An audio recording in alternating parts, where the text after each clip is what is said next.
एक छोटा और सादा गांव था जिसका नाम था राजनगर। इस गांव के नुक्कड़ पर रोज शाम को एक छोटी सी ठेला गाड़ी सजती थी जिसके मालिक का नाम था अर्जुन। अर्जुन गरीब था पर उसके हाथों में स्वाद का जादू था। उसके ठेले पर बने गर्मा गर्म पकवानों की सुगंध दूर दूर तक जाती थी। उस सुगंध में सिर्फ मसाले नहीं होते थे बल्कि अर्जुन का सपना, उसका संघर्ष और उसकी ईमानदारी घुली हुई थी। अर्जुन का ठेला गांव के मजदूरों, छात्रों और राहगीरों के बीच बहुत मशहूर था। वो कम कीमत पर साफ सुथरा और स्वादिष्ट खाना परोसता था। अर्जुन की कमाई उसके घर का चूल्हा चलाती थी और उसे एक स्वाभिमानी जीवन जीने का हौसला देती थी। वाह अर्जुन, तुम्हारे हाथ में तो जादू है। इतना सस्ता और इतना लाजवाब खाना पूरे गांव में कहीं नहीं मिलता। धन्यवाद भाई साहब, बस आप सबका प्यार है और मेरी मेहनत। गांव में एक बड़ा आलीशान रेस्तरां भी था जिसका नाम था शाही भोजन। इसका मालिक था सेठ जगत। सेठ जगत अमीर था लेकिन उसका दिल लालच से भरा था। पिछले कुछ महीनों से अर्जुन के ठेले की बढ़ती लोकप्रियता के कारण सेठ जगत के रेस्तरां का धंधा कम हो गया था। सेठ को ये देखकर आग लग जाती थी कि एक फुटपाथ वाला गरीब लड़का उसे टक्कर दे रहा है। सेठ जगत अपने रेस्तरां में गुस्से से आवाज ऊंची करते हुए, ये क्या मजाक है? मेरा शाही भोजन खाली पड़ा है और उस गरीब अर्जुन के ठेले पर भीड़ लगी है। ये मेरी इज्जत का सवाल है। ये लड़का मेरे नाम और धंधे को खराब कर रहा है। मालिक, उसका खाना थोड़ा सस्ता है और स्वाद भी। गुस्से भरी आवाज में, स्वाद वाद कुछ नहीं, ये सब गैर कानूनी है। मुनीम, जाओ मेरे पहलवानों को बुलाओ। मैं चाहता हूं कि आज रात के बाद अर्जुन का ठेला इस गांव में कभी न दिखाई दे। उसी रात जब अर्जुन अपना ठेला समेट रहा था तो अचानक सेठ जगत के दो हट्टे कट्टे गुंडे उसके पास पहुंचे। उनके चेहरे पर धमकी और नफरत साफ झलक रही थी। ओए अर्जुन, तू अपना ठेला यहाँ से हटाता है या नहीं? सेठ जगत ने कहा है उनका धंधा खराब मत कर। भाई, मैं तो बस अपनी मेहनत का काम कर रहा हूँ। मैं किसी का धंधा खराब नहीं कर रहा। गांव में सभी को खाने का हक है। ज्यादा ज्ञान मत दे, ये गांव सेठ जगत का है। अगर तू कल यहाँ दिखा तो तेरा ठेला तोड़ेगा ही, तेरी हड्डियां भी तोड़ दी जाएंगी। गुंडों ने अर्जुन को जोर से धमकाया और उसका थोड़ा सा सामान तोड़कर चले गए। अर्जुन का दिल डर और अन्याय से भर गया। उसे पता था कि सेठ जगत अब उसे शांति से रहने नहीं देगा। उसने हिम्मत नहीं हारी, लेकिन उसके मन में एक गहरा डर बैठ गया था। वो रात अर्जुन के जीवन की सबसे लंबी और बेचैन रात थी, क्योंकि वो जानता था कि ये सिर्फ शुरुआत है। अर्जुन का डर सही था। सेठ जगत का लालच इतना गहरा था कि वो एक गरीब की छोटी सी कमाई भी नहीं देख पाया। अगले दिन सुबह अर्जुन ने हिम्मत जुटाई और अपने टूटे फूटे ठेले को फिर से बाजार में लगाया। उसकी ईमानदारी उसे बैठने नहीं दे रही थी, लेकिन जैसे ही उसने आग जलाई और खाना बनाना शुरू किया, सेठ जगत के गुंडे एक बार फिर, इस बार ज्यादा ताकत और हिंसा के साथ लौट आए। तू नहीं माना गरीब, हमने कल तुझे चेतावनी दी थी। अब तू सिर्फ ठेला नहीं, ये गांव भी छोड़कर जाएगा। तुम लोग ये क्या कर रहे हो?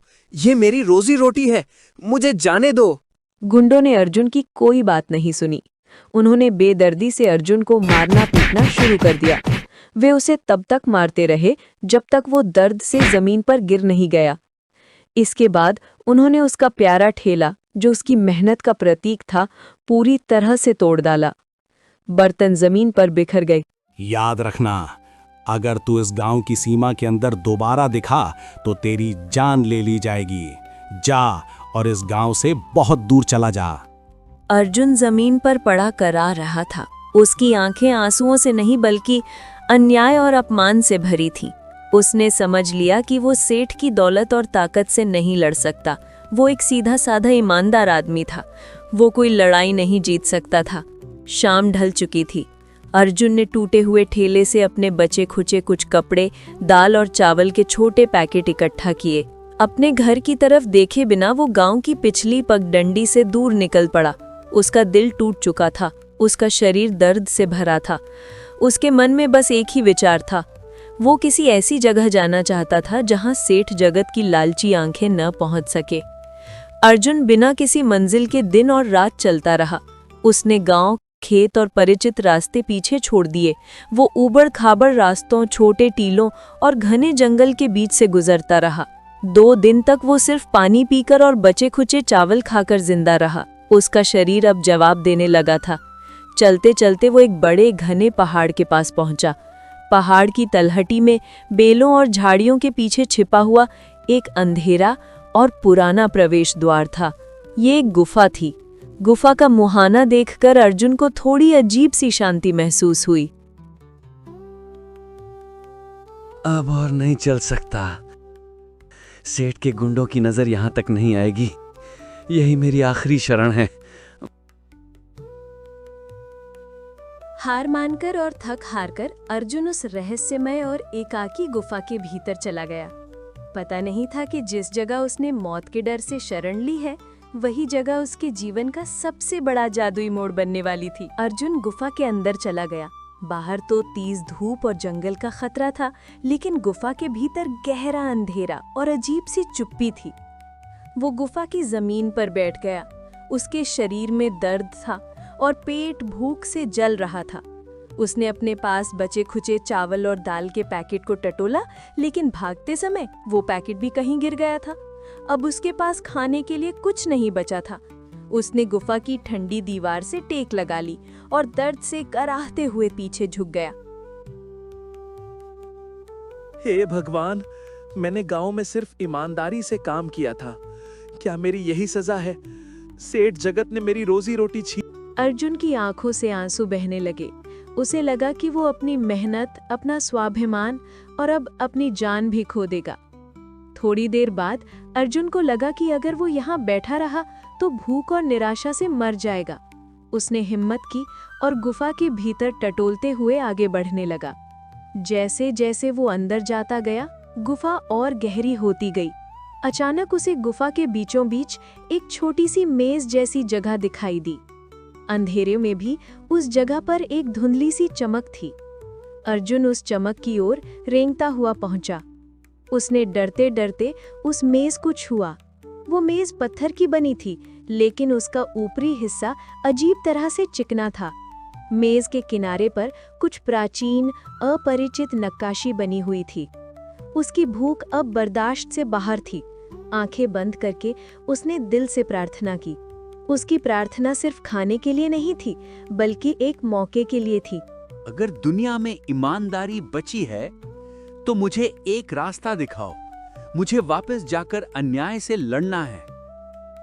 जैसे ही अर्जुन ने अपनी प्रार्थना पूरी की और अपनी आंखें खोली, उसे एक अविश्वसनीय चीज दिखाई दी। उस पत्थर की मेज के बीचों बीच, जहां कुछ देर पहले सिर्फ पत्थर था, वहां स्वादिष्ट खिचड़ी की एक प्लेट रखी हुई थी। खिचड़ी से निकलती मजेदार खुशबू ने गुफा के अंधेरे को भी मीठा कर दिया था। अर्जुन को अपनी आंखों पर यकीन नहीं हो रहा था। अचंभित होकर आश्चर्य से बुदबुदाते हुए, ये क्या है? ये कोई सपना तो नहीं? यहाँ कोई नहीं है और ये खाना अपने आप कैसे आया? भूख और एक्साइटमेंट की जंग छिड़ी, लेकिन भूख जीत गई। अर्जुन ने तुरंत वो खिचड़ी खानी शुरू कर दी। खिचड़ी का स्वाद अविश्वसनीय था। वो किसी भी शाही रेस्तरां के खाने से ज्यादा स्वादिष्ट थी। हर निवाला उसके शरीर को नई ताकत और शांति दे रहा था। हे जादुई शक्ति, अगर तुम सच में हो तो मुझे कुछ गर्मा गर्म पकौड़े दो। जैसे ही उसने आंखें खोल, खाली प्लेट की जगह गर्मा गर्म सुनहरे पकौड़ों का एक ढेर और चटनी की कटोरी मौजूद थी। ये तो सच में जादू है। भगवान ने मेरी प्रार्थना सुन ली। अब मुझे भूख से नहीं मरना पड़ेगा। मैं यहाँ सुरक्षित हूँ। हाँ, मैं यहाँ से नहीं भागूंगा। मैं यहीं रहूंगा और अपना जादुई ढाबा खोलूंगा। सेठ जगत ने मेरा ठेला तोड़ा, पर मैं यहाँ पक्का ढाबा बनाऊंगा। ये ढाबा मेहनत और जादू की ताकत दिखाएगा। अर्जुन अब समझ गया था, ये गुफा साधारण नहीं बल्कि जादुई थी। ये मेज उसकी ईमानदारी और जरूरत को पहचानती थी और उसकी इच्छाएं पूरी कर रही थी। अगले कुछ दिनों तक अर्जुन ने उस जादुई मेज की शक्ति को परखा। एक शाम भरपेट भोजन करने के बाद अर्जुन उदास हो गया। उसने सोचा, ये जादू मेरे लिए एक वरदान है, लेकिन क्या मैं जिंदगी भर यहाँ छिपा रहूंगा? क्या मैं सिर्फ खुद के लिए इस वरदान का इस्तेमाल करूंगा, जबकि गांव में कई लोग हैं जो भूखे हैं और सेठ जगत जैसे लोगों से परेशान हैं? तभी उसके दिमाग में एक रोशनी आई। क्यों ना इस जादुई मेज का इस्तेमाल किसी बड़े और अच्छे काम के लिए किया जाए। उसने फैसला किया कि वो इस जादुई गुफा में अपना ढाबा खोलेगा। हाँ, मैं यहाँ से नहीं भागूंगा। मैं यही रहूंगा और अपना जादुई ढाबा खोलूंगा। सेठ जगत ने मेरा ठेला तोड़ा, पर मैं यहाँ पक्का ढाबा बनाऊंगा। ये ढाबा मेहनत और जादू की ताकत दिखाएगा। अगले ही पल अर्जुन ने गुफा की दीवारों को साफ करना शुरू कर दिया। उसका लक्ष्य अब सिर्फ जिंदा रहना नहीं था, बल्कि सफलता की एक नई कहानी लिखना था। एक ऐसी कहानी जो राजनगर के इतिहास में हमेशा के लिए दर्ज हो जाए। अर्जुन अब सिर्फ एक पीड़ित नहीं था, वो एक क्रांतिकारी था जिसे जादुई वरदान मिला था। उसने गुफा को अपने सपनों के ढाबे में बदलने की ठान ली।